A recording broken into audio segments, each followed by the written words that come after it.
Hearings in Judgipoo's court were always adventurous.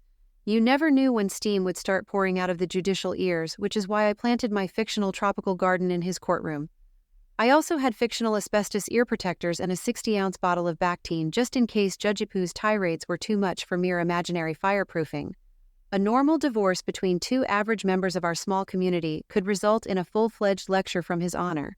So you can picture what heights of verbal gymnastics would issue from him if things were a little complicated.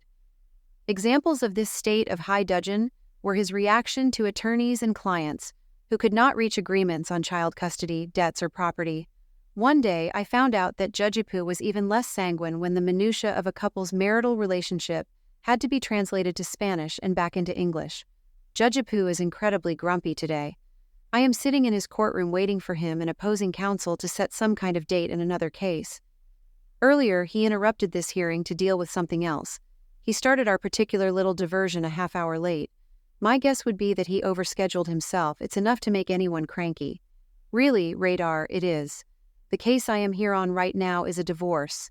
The wife is an American citizen who was born in Texas. She has a beautiful, lilting Hispanic accent. She has very little trouble with English. In fact, it is just enough to make it hard to convey to her what information I am looking for with the questions I'm asking. Still, I must say she has a much better grasp of my native language than I do of hers.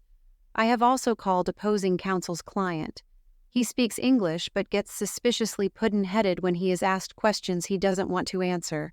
When the answer seems more personally beneficial, his English improves.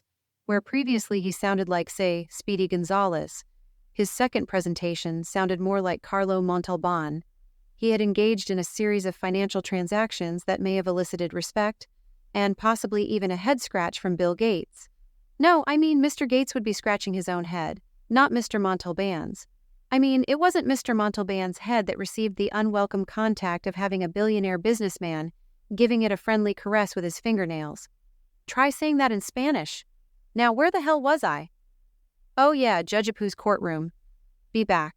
He is. And I gotta go. I mean, I have to pay attention. Not, you know. Here's hoping I don't run out of Bactine. I have a feeling the tropical garden won't go to bed hungry tonight.